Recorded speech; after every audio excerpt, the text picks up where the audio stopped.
La llevó de la mano. Caminaron saboreando aquel amanecer del mundo, arrastrando los pies en el barro, recogiendo tallos tiernos para chuparle las aguas, mirándose y sonriendo sin hablar, hasta que llegaron a un potrero lejano. El sol aparecía por encima del volcán, pero el día aún no terminaba de instalarse y la tierra bostezaba. Pedro le indicó que se tirara al suelo y guardara silencio. Rectaron, acercándose a unos matorrales, dieron un corto rodeo y entonces Blanca la vio. Era una hermosa yegua valla dando a luz sola en la colina.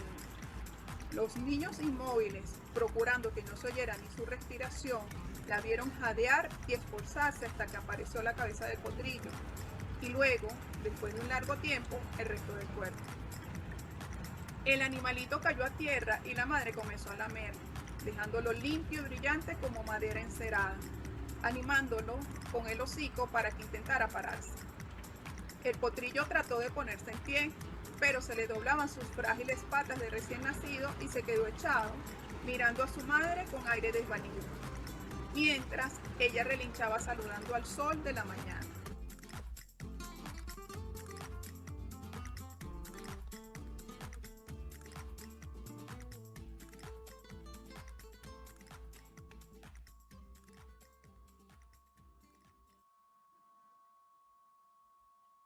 Capítulo 5. Os amantes. Levou-a pela mão.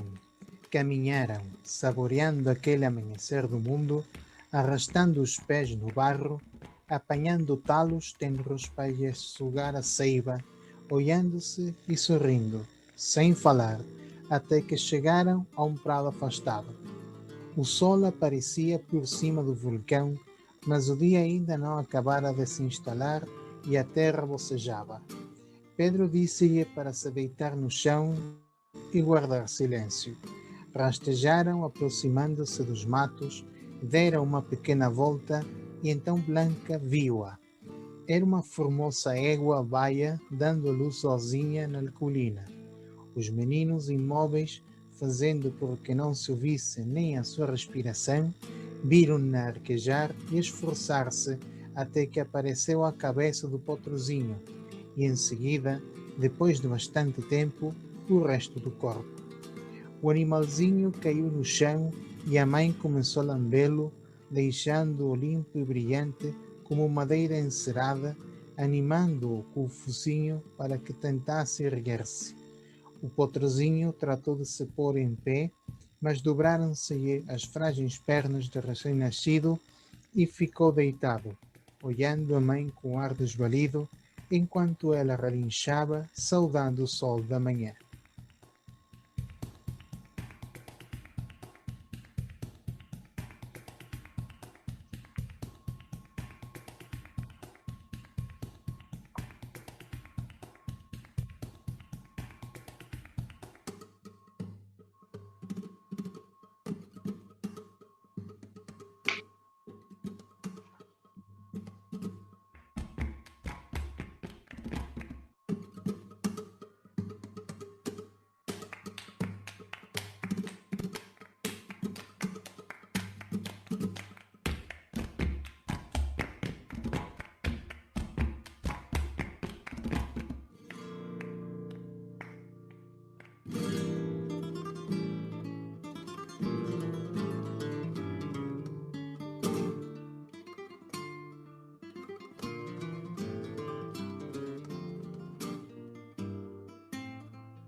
Micrófono.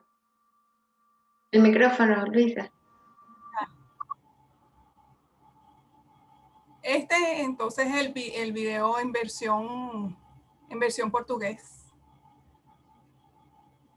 No sé si, espero que les haya gustado.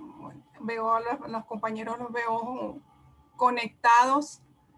No sé si tienen alguna, bueno, ellos conocen de por sí, hay varios compañeros del trabajo que conocen esa colección, pero si quieren alguna pregunta que tengan o algún comentario.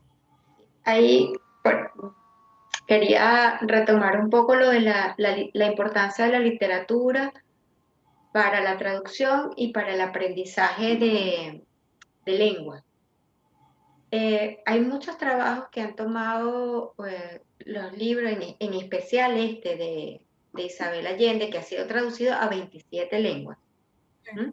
Que habla de la importancia del libro como referente del movimiento de realismo mágico latinoamericano, de nuestra cultura, de esa marca lamentable que nos describe a algunos países latinoamericanos, esa reincidencia en las dictaduras, pero a nivel lingüístico, a nivel de estudio de la lengua, se torna interesante porque podemos ver ese manejo del lenguaje, esa marca de nuestras variantes del castellano que son importantes, las palabras, cómo las utilizamos, el significado de las palabras, de cómo, qué utilizamos para describir una emoción, qué adjetivos utilizamos para describir a una mujer, cómo utilizamos los verbos, esas construcciones verbales que de repente nosotros en español hacemos mucho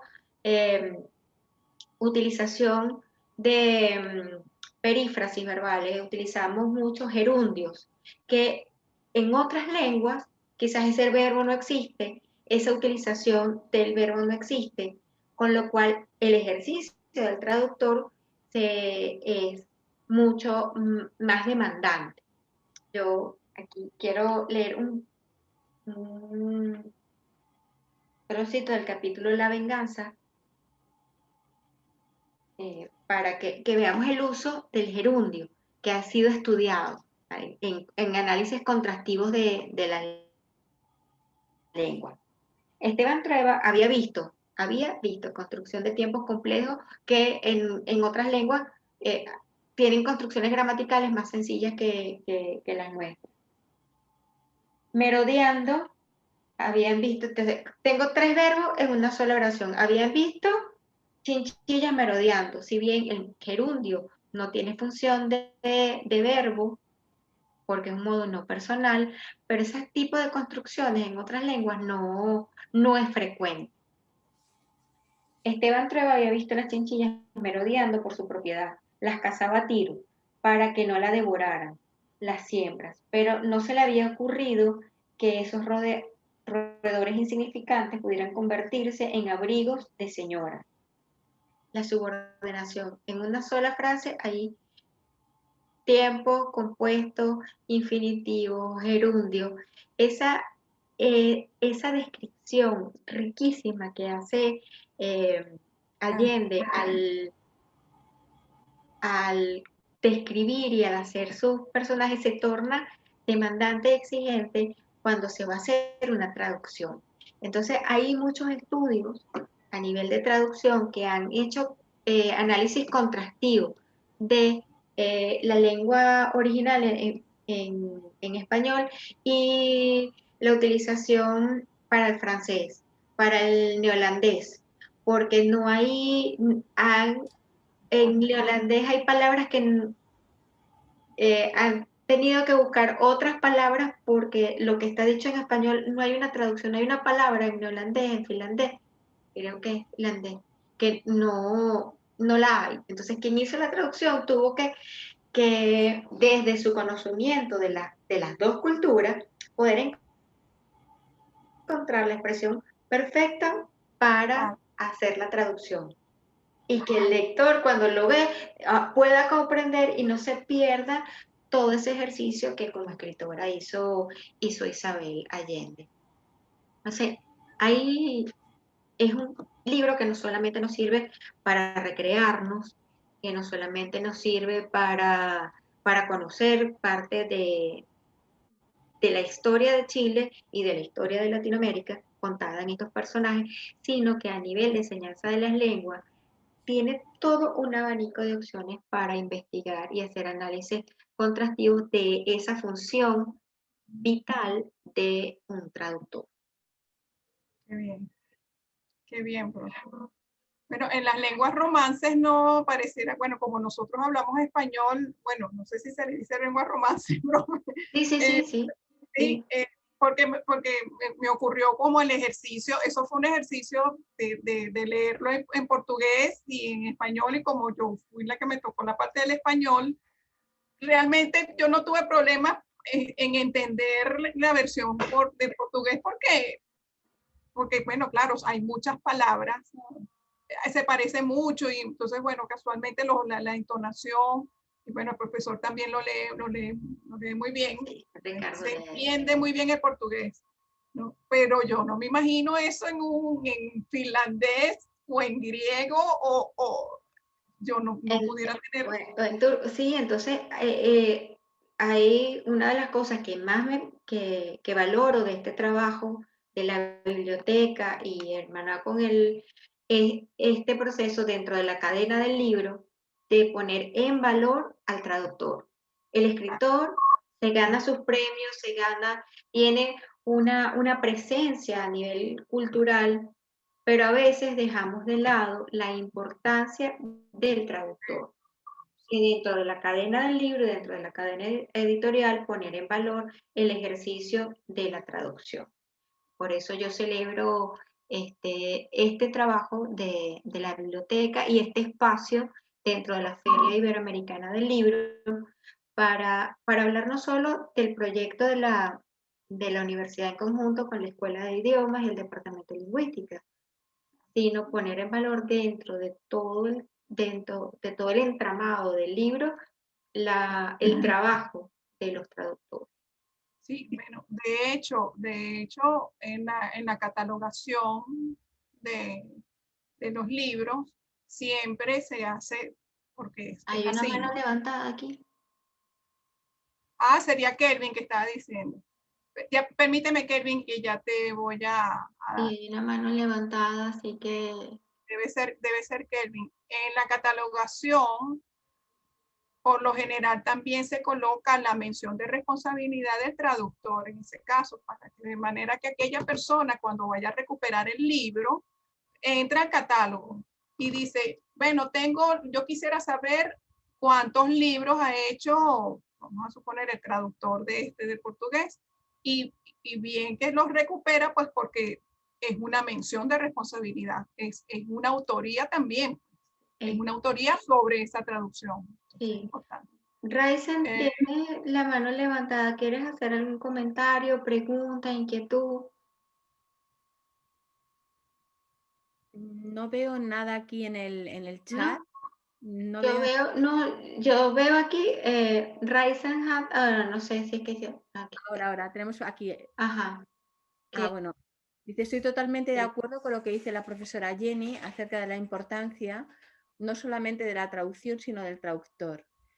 He tenido la oportunidad de leer libros de Kafka, Dostoyevsky, Murakami, Ay, de otros Murakami. autores, especialmente novelas, donde solamente se nombra al traductor, y eso con suerte, porque a veces pasa desapercibido. Considero que el traductor debe tener un lugar compartido con el autor de la obra. Si el libro tiene una semblanza del autor, incluir igualmente una pequeña biografía del traductor. Pero veo con gran tristeza que muchos, por no decir todos los libros que he leído, dejan de lado al traductor. Se limitan a nombrarlo como si el lector supiera quién es. ¿A qué se debe este descuido de las editoriales hacia los traductores? Esa pregunta tendríamos que hacérsela a alguien que trabaje dentro de la edición. Por eso me parece importantísimo y quise aprovechar este espacio para hacer esa salvedad, porque yo creo que hay que poner en valor el trabajo del traductor porque no es un trabajo sencillo. Yo tengo que deciros que en el mundo del teatro la traducción es importantísima. De hecho, en la Escuela de Arte Dramático, cuando vamos a poner una obra de teatro en pie, siempre buscamos la mejor traducción. Y hay ya algunas obras de diferentes autores que decimos, no, esta traducción no nos vale, queremos la traducción de tal otra persona. Y buscamos quién es el traductor, porque efectivamente es muy importante para la obra de teatro para la puesta en escena, para los espectadores, que sea una buena traducción, porque para el actor es más fácil decir el texto, comprender el personaje. Así es que, bueno, al menos en el mundo del teatro sí que os tenemos en cuenta. Sí, entonces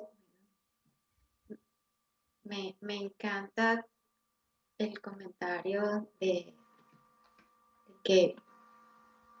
de Kelvin. Sí. Sí, sí. Kelvin, Que es muy bueno.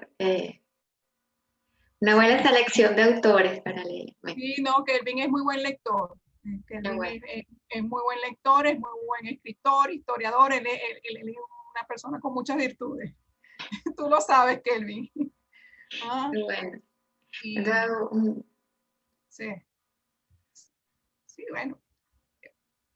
Ah, deberíamos tener a alguien del mundo editorial que pudiera responderte esa pregunta, Kelvin, pero ¿sabes? sí. Bueno, sí. Bueno, queda aquí registrado y si alguno de los participantes, los que está haciendo vida dentro de la Feria Iberoamericana, ve el comentario, cuando vea el video, pues seguramente nos darán esa respuesta. Bien. Y además creo que es muy importante este seminario que habéis organizado de Allende las Lenguas, porque efectivamente ha traído a primera plana el tema de la traducción y la importancia del traductor. Y esto es algo que sinceramente es una aportación, creo que esencial en esta Feria Iberoamericana. Muchísimas gracias. Además, yo soy una desconozco vuestro mundo, pero me parece interesantísimo todo lo que habéis expuesto. Bueno, Kevin se ríe, dice qué pena, muchas gracias por sus comentarios, ¿no? Y Zuli os envía felicitaciones para ambas y que les ha gustado, les ha parecido muy interesante vuestras presentaciones. Gracias. Gracias. Bueno, pues no sé si las espectadoras, los espectadores nos tienen algo más que comentar.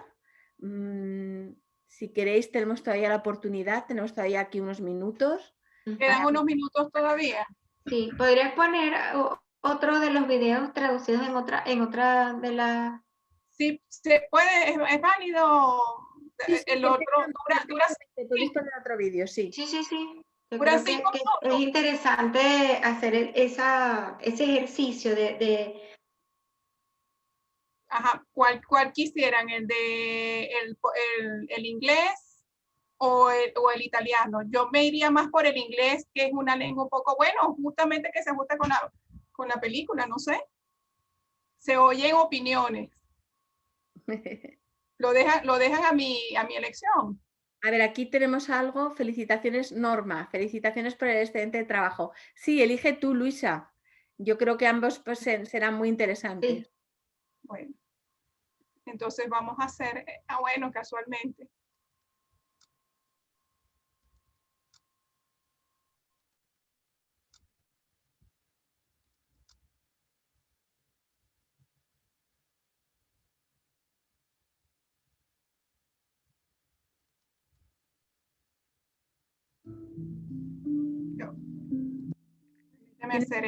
Sí, voy a compartir, pero es que la estoy buscando acá para...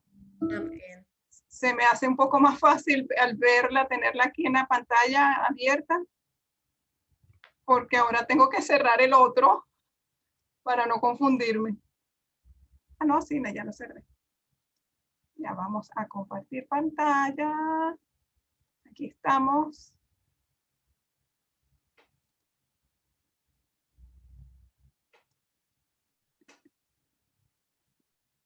¿Sí lo ven? Sí, perfectamente. Sí se ve, ¿verdad?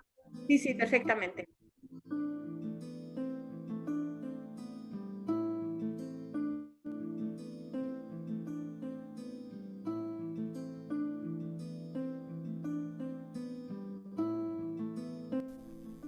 Hola, soy Isabel Allende y tengo el gusto enorme de hablarles desde aquí, desde California, en esta buhardilla donde yo trabajo y donde he pasado todo el año encerrada por la pandemia. Quiero darles las gracias de todo corazón a la Universidad Metropolitana, a la biblioteca sobre todo, y al Departamento de Lingüística, que han estado usando mis libros, leyéndolos, promocionándolos con tanto cariño que eso me conmueve mucho. Quiero darles las gracias 1000 veces y espero que un día podamos conocernos en persona. Hasta luego.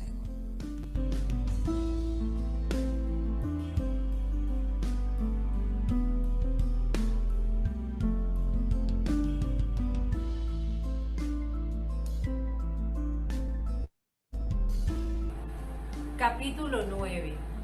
La niña Alba. Alba estuvo a punto de nacer en un tren de trocha angosta a las 3 de la tarde en medio del desierto. Eso habría sido fatal para su carta astrológica. Afortunadamente, pudo sujetarse dentro de su madre varias horas más y alcanzó a nacer en la casa de sus abuelos, el día, la hora y en el lugar exactos que más convenían a su horóscopo. Su madre llegó a la gran casa de la esquina sin previo aviso, desgreñada, cubierta de polvo, ojerosa y doblada en dos por el dolor de las contracciones con que Alba pujaba. Tocó la puerta con desesperación y cuando le abrieron, cruzó como una tromba sin detenerse hasta el costurero, donde Clara estaba terminando el último primoroso vestido para su futura nieta.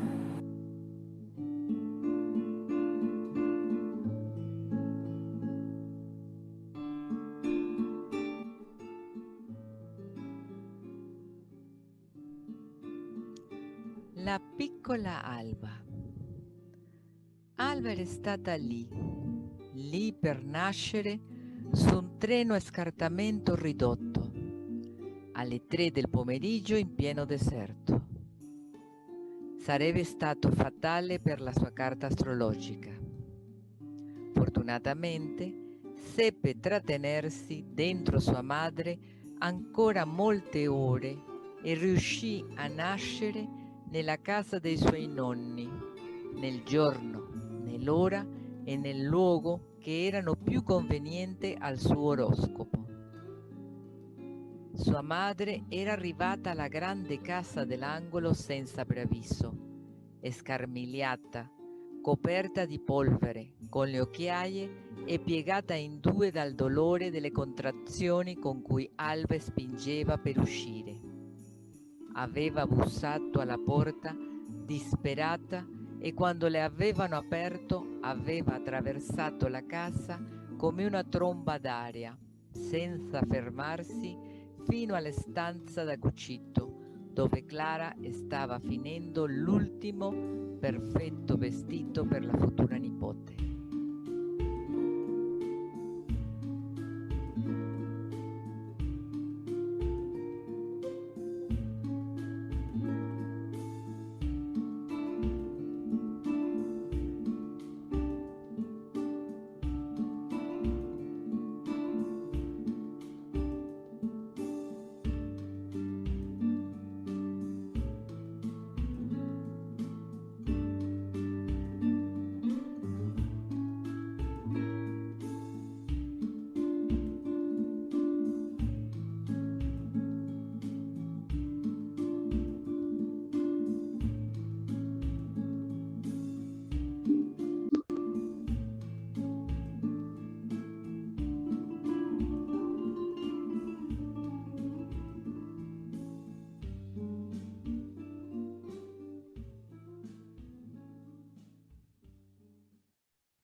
Pues qué bello trabajo, ¿eh? Gracias. Fenomenal, fenomenal. Pues bueno, ya estamos llegando al final y a mí me gustaría que para despedirnos, pues Jenny Fraile y Luisa Caruto nos dieran un último mensaje para las espectadoras y espectadores de esta primera Feria Iberoamericana del Libro y la Lectura. Así es que primero le vamos a dar la voz a Jenny para que nos dé estas últimas palabras para la feria. Tienes que ponerte el micrófono, Jenny. Olvidado. Bueno, para cerrar, a mí me gustaría rescatar dos elementos fundamentales de este trabajo. El primero es el propiciar espacios para leer. Cuando hablamos de la formación integral del ser humano, la lectura es una herramienta fundamental, porque cuando nosotros leemos y leemos buenos libros, no hay manera de que tú salgas ileso de una buena lectura. De una buena lectura tú sales con mejor vocabulario, sales con vivencias que te ha permitido experimentar cada uno de los personajes y sus acciones. Pero la literatura te permite comprender mejor la naturaleza humana, saber de nuestras historias, saber de las posibilidades, las fortalezas y también las debilidades que como seres humanos tenemos que superar, que confrontar para poder reescribir nuestras historias. Cuando tú escribes un texto, tú haces borradores y vas puliendo y vas reescribiendo. Y cuando tú lees, tú te vas acostumbrando a ese discurso, a embellecer el lenguaje, a seleccionar las palabras, pero también a saber que tú puedes reescribir tus historias. Y yo creo que estamos en un momento en el que toda esta situación mundial nos está llevando a mirar un poco más hacia adentro de la casa y ver qué cosas en mí, qué cosas hay en un libro que resuenan en mí, que me van a permitir ser un mejor ciudadano del mundo, una mejor ciudadana del mundo, para que tengamos mejores historias, no solo para contar, sino para vivirlas, para experimentar más allá de unas letras, más allá de también el encuentro de las culturas que las podemos hacer en un texto. Yo no solamente estoy conociendo a un escritor, sino estoy conociendo toda la historia del escritor, lo que lo rodeaba, qué influyó en él para que escribiera de esa manera. ¿Qué me dice? ¿Qué hay? Entonces, ese encuentro entre culturas me permite a mí reconocer y respetar y poner en valor al otro, a ese que no conozco, pero que a través de esa lectura me estoy acercando. Y celebrar la Feria del Libro que ha puesto en encuentro a escritores, a editoriales, a lectores, a investigadores, y en este caso dar la posibilidad de visibilizar de una mejor manera el trabajo y la importancia de los traductores en literatura y la función que tiene leer literatura cuando yo estoy aprendiendo otra lengua, porque no estoy aprendiendo solamente otra lengua, estoy aprendiendo otra cultura. Muy bonito. Luisa, por favor. Primero que nada, lo que quisiera es darle las gracias a los organizadores de verdad por la iniciativa tan grande, porque al momento de que la profesora Jenny, que fue la que nos dio la información sobre esta feria, habla de más de 170 actividades, 15 días, editoriales, escritores, promoción de lectura, biblioteca, instituciones. Uno dice, wow, qué grande, ¿no? Qué grande todo esto. Y específicamente haciendo honor a algo tan bonito como lo que es la lectura y el libro. Y ese incentivo o esa iniciativa de rescatar algo tan valioso como lo es el libro, pues. El libro en todos los formatos, ¿no? Uno muchas veces se va al libro impreso, pero el libro en sí, el producto en sí, que es el proceso creador del autor y que lleva una historia y que se vuelve literatura, que muchas veces puede hacer universal, eso va a incidir en la persona y que va a ser creativos, a ser inteligentes, a ser imaginativos, a llevarnos a uno a otros mundos, a otras historias. Puede que sean los libros también lo han llevado a uno a cambiar su vida.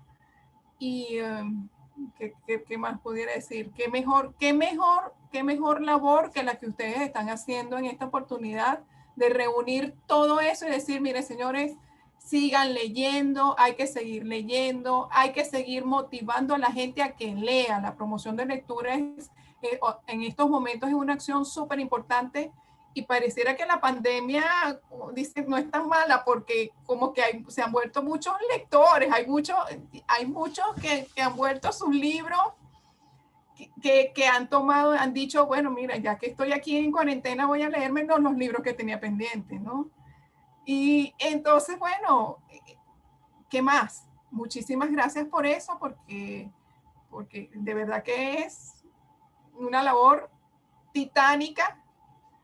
Y aparte, bueno, que se han ganado un huequito en el cielo, porque, bueno, pues, porque eso es una labor encomiable.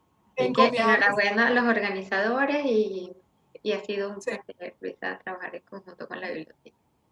Pues muchísimas gracias a las espectadoras y espectadores que hemos tenido hoy aquí. Mil gracias. Y bueno, pues qué voy a decir de estas dos grandes mujeres apasionadas, Jenny Fraile y Luisa Caruto. De verdad, ha sido genial poder estar con vosotras esta noche. Muchísimas gracias. Bueno. Nos vemos muy pronto. Seguro. Seguimos la feria. Todavía nos quedan 2 días. A por ello. Seguro. Gracias. Ay, qué más.